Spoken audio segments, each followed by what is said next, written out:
George Orwell's 1984, Part 2, Chapter 8. They had done it. They had done it at last. The room they were standing in was long-shaped and softly lit. The telescreen was dimmed to a low murmur. The richness of the dark blue carpet gave one the impression of treading on velvet. At the far end of the room, O'Brien was sitting at a table under a green-shaded lamp, with a mass of papers on either side of him. He had not bothered to look up when the servant showed Julia and Winston in. Winston's heart was thumping so hard that he doubted whether he would be able to speak. They had done it. They had done it at last, was all he could think. It had been a rash act to come here at all, and sheer folly to arrive together, though it was true that they had come by different routes and only met on O'Brien's doorstep. But merely to walk into such a place needed an effort of the nerve. It was only on very rare occasions that one saw inside the dwelling places of the inner party, or even penetrated into the quarter of the town where they lived. The whole atmosphere of the huge block of flats, the richness and spaciousness of everything, the unfamiliar smells of good food and good tobacco, the silent and incredible rapid lifts sliding up and down, the white-jacketed servants hurrying to and fro, everything was intimidating. Although he had a good pretext for coming here, he was haunted at every step by the fear that a black uniformed guard would suddenly appear from round the corner, demand his papers, and order him to get out. O'Brien's servant, however, had admitted the two of them without demur. He was a small, dark-haired man with a white jacket, with a diamond-shaped, completely expressionless face which might have been that of a Chinese. The passage down which he had led them was softly carpeted, with cream-papered walls and white wainscoting, all exquisitely clean. That, too, was intimidating. Winston could not remember ever to have seen a passageway whose walls were not grimy from the contact of human bodies. O'Brien had a slip of paper between his fingers and seemed to be studying it intently. His heavy face, bent down so that one could see the line of the nose, looked both formidable and intelligent. For perhaps 20 seconds he sat without stirring. Then he pulled the speakwrite towards him, rapped out a message in the hybrid jargon of the ministries. Item 1, 5, 7 approved, full wise, stop. Suggestion contained item 6 double plus, ridiculous verging, crime think, cancel, stop. Unproceed, construction wise. Anti-getting, plus full estimates, machinery overheads, stop. End message.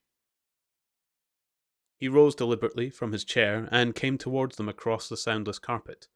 A little of the official atmosphere seemed to have fallen away from him with the newspeak words, but his expression was grimmer than usual, as though he were not pleased at being disturbed. The terror that Winston already felt was suddenly shot through by a streak of ordinary embarrassment. It seemed to him quite possible that he had simply made a stupid mistake, for what evidence had he in reality that O'Brien was any kind of political conspirator? Nothing but a flash of the eyes and a single equivocal remark. Beyond that, only his own secret imaginings, founded on a dream.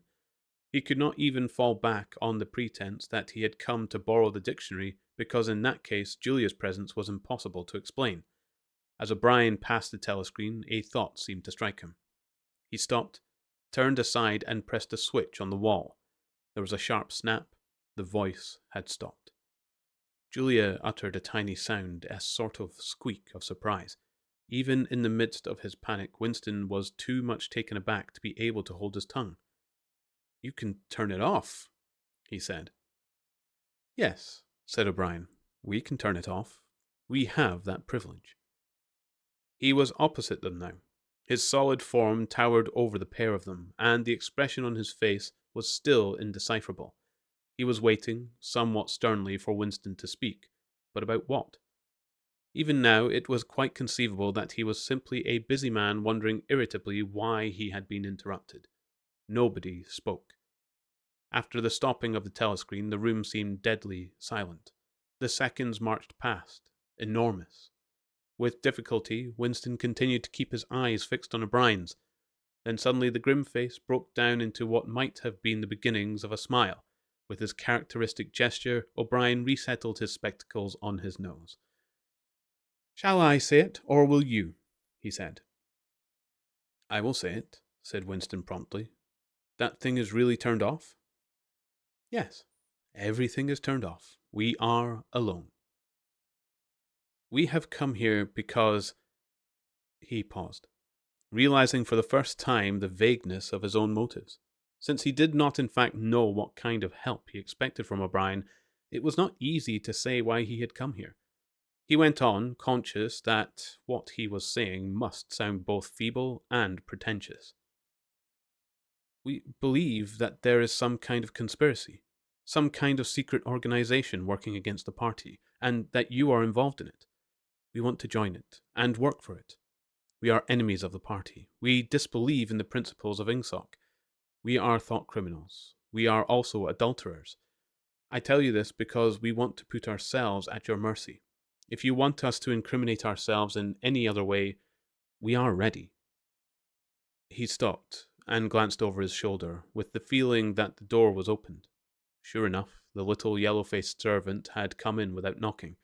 Winston saw that he was carrying a tray with a decanter and glasses. "Martin is one of us," said O'Brien impassively. "Bring the drinks over here, Martin. Put them on the round table. Have we enough chairs? Then we may as well sit down and talk in comfort. Bring a chair for yourself, Martin. This is business. You can stop being a servant for the next 10 minutes. The little man sat down quite at his ease, and yet still with a servant-like air, the air of a valet enjoying a privilege. Winston regarded him out of the corner of his eye.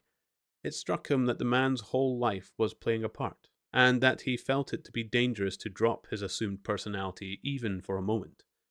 O'Brien took the decanter by the neck and filled up the glasses with a dark red liquid. It aroused in Winston's dim memories of something seen long ago on a wall or hoarding, a vast bottle composed of electric lights which seemed to move up and down and pour its contents into a glass. Seen from the top, the stuff looked almost black, but in the decanter it gleamed like a ruby. It had a sour, sweet smell. He saw Julia pick up her glass and sniff at it with frank curiosity. "It is called wine," said O'Brien with a faint smile. "You will have read about it in books, no doubt. Not much of it gets to the outer party, I am afraid." His face grew solemn again, and he raised his glass. "I think it is fitting that we should begin by drinking a health to our leader, to Emmanuel Goldstein." Winston took up his glass with a certain eagerness. Wine was a thing he had read and dreamed about. Like the glass paperweight or Mr. Sharrington's half-remembered rhymes, it belonged to the vanished, romantic past, the olden time, as he liked to call it in his secret thoughts. For some reason, he had always thought of wine as having an intensely sweet taste, like that of a blackberry jam, and an immediate intoxicating effect. Actually, when he came to swallow it, the stuff was distinctly disappointing. The truth was that after years of gin drinking, he could barely taste it. He set down the empty glass. "Then there is such a person as Goldstein," he said. "Yes, there is such a person, and he is alive. Where? I do not know." "And the conspiracy? The organization? Is it real? It is not simply an invention of the thought police?" "No, it is real. The Brotherhood, we call it. You will never learn much more about the Brotherhood than that it exists and that you will belong to it. I will come back to that presently." He looked at his wristwatch. "It is unwise even for members of the inner party to turn off the telescreen for more than half an hour. You ought not to have come here together, and you will have to leave separately. You, comrade," he bowed his head to Julia, "will leave first. We have about 20 minutes at our disposal. You will understand that I must start by asking you certain questions. In general terms, what are you prepared to do?" "Anything that we are capable of," said Winston. O'Brien had turned himself a little in his chair so that he was facing Winston. He almost ignored Julia, seeming to take it for granted that Winston could speak for her. For a moment, the lids flitted down over his eyes. He began asking his questions in a low, expressionless voice, as though this were a routine, a sort of catechism, most of whose answers were known to him already. "You are prepared to give your lives?" "Yes." "You are prepared to commit murder?" "Yes." "To commit acts of sabotage which may cause the death of hundreds of innocent people?" "Yes." To betray your country to foreign powers? Yes. You are prepared to cheat, to forge, to blackmail, to corrupt the minds of children, to distribute habit-forming drugs, to encourage prostitution, to disseminate venereal diseases, to do anything which is likely to cause demoralization and weaken the power of the party. Yes. If, for example, it would somehow serve our interest to throw sulfuric acid in a child's face, are you prepared to do that? Yes.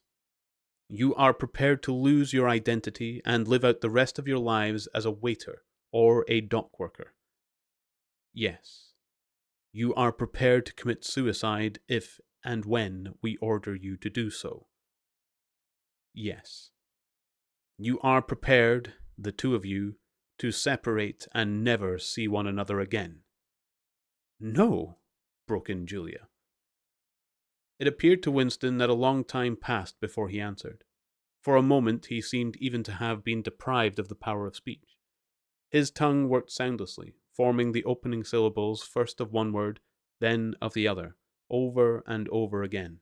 Until he had said it, he did not know which word he was going to say. No, he said finally.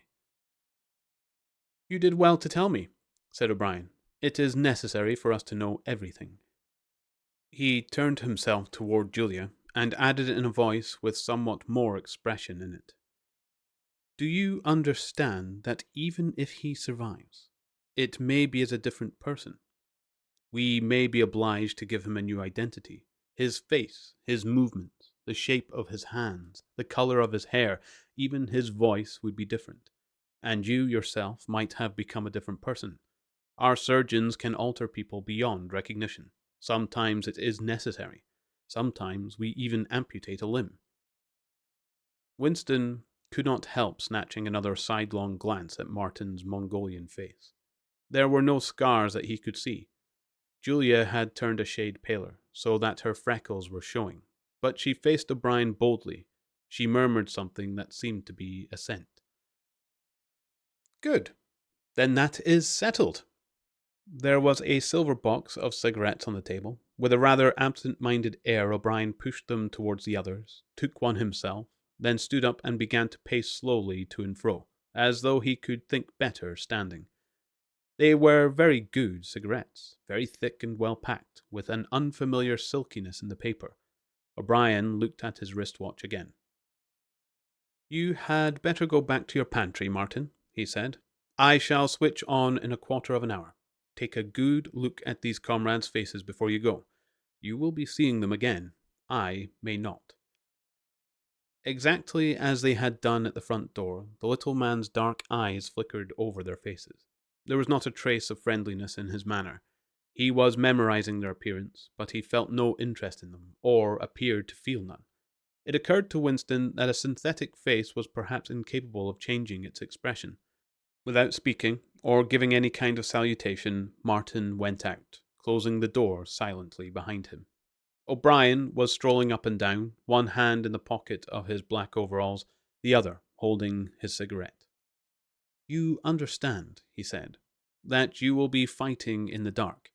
You will always be in the dark. You will receive orders, and you will obey them, without knowing why. Later, I shall send you a book from which you will learn the true nature of the society we live in, and the strategy by which we shall destroy it.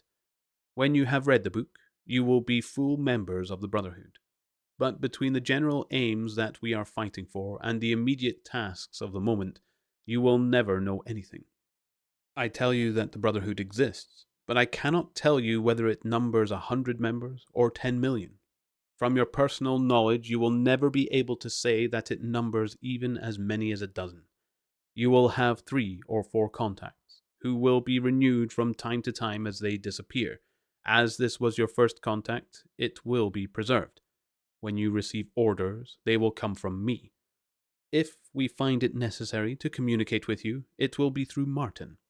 When you are finally caught, you will confess. That is unavoidable, but you will have very little to confess, other than your own actions. You will not be able to betray more than a handful of unimportant people. Probably, You will not even betray me. By that time I may be dead, or I shall have become a different person, with a different face." He continued to move to and fro over the soft carpet. In spite of the bulkiness of his body, there was a remarkable grace in his movements. It came out even in the gesture with which he thrust a hand into his pocket, or manipulated a cigarette. More even than of strength, he gave an impression of confidence and of an understanding tinged by irony. However much in earnest he might be, he had nothing of the single-mindedness that belongs to a fanatic. When he spoke of murder, suicide, venereal disease, amputated limbs, and altered faces, it was with a faint air of persiflage. "This is unavoidable," his voice seemed to say. "This is what we have got to do, unflinchingly. But this is not what we shall be doing when life is worth living again." A wave of admiration, almost of worship, flowed out from Winston towards O'Brien. For the moment, he had forgotten the shadowy figure of Goldstein. When you looked at O'Brien's powerful shoulders and his blunt-featured face, so ugly and yet so civilized, it was impossible to believe that he could be defeated. There was no stratagem that he was not equal to, no danger that he could not foresee. Even Julia seemed to be impressed. She had let her cigarette go out, and was listening intently. O'Brien went on. "You will have heard rumors of the existence of the Brotherhood. No doubt you have formed your own picture of it. You have imagined, probably, a huge underworld of conspirators meeting secretly in cellars, scribbling messages on walls, recognizing one another by code words or by special movements of the hand. Nothing of the kind exists. The members of the Brotherhood have no way of recognizing one another, and it is impossible for any one member to be aware of the identity of more than a few others. Goldstein himself, if he fell into the hands of the thought police, could not give them a complete list of members or any information that would lead them to a complete list. No such list exists. The Brotherhood cannot be wiped out because it is not an organization in the ordinary sense. Nothing holds it together except an idea, which is indestructible. You will never have anything to sustain you except the idea. You will get no comradeship and no encouragement. When finally you are caught, you will get no help. We never help our members. At most, when it is absolutely necessary that someone should be silenced, we are occasionally able to smuggle a razor blade into a prisoner's cell. You will have to get used to living without results and without hope. You will work for a while, you will be caught, you will confess, and then you will die. Those are the only results that you will ever see. There is no possibility that any perceptible change will happen within our own lifetime. We are the dead. Our only true life is in the future. We shall take part in it as handfuls of dust and splinters of bone. But how far away that future may be, there is no knowing. It might be 1,000 years. At present, nothing is possible except to extend the area of sanity little by little. We cannot act collectively. We can only spread our knowledge outwards from individual to individual, generation after generation. In the face of the thought police, there is no other way." He halted and looked for the third time at his wristwatch. "It is almost time for you to leave, comrade," he said to Julia. "Wait, the decanter is still half full." He filled the glasses and raised his own glass by the stem. "What shall it be this time?" he said, still with the same faint suggestion of irony. "To the confusion of the thought police? To the death of Big Brother? To humanity? To the future?" "To the past," said Winston. "The past is more important," agreed O'Brien gravely. They emptied their glasses, and a moment later Julia stood up to go. O'Brien took a small box from the top of the cabinet and handed her a flat white tablet which he told her to place on her tongue. It was important, he said, not to go out smelling of wine. The lift attendants were very observant. As soon as the door had shut behind her, he appeared to forget her existence. He took another pace or two up and down, then stopped. "There are details to be settled," he said. "I assume that you have a hiding place of some kind?" Winston explained about the room over Mr. Sharrington's shop. That will do for the moment. Later, we will arrange something else for you.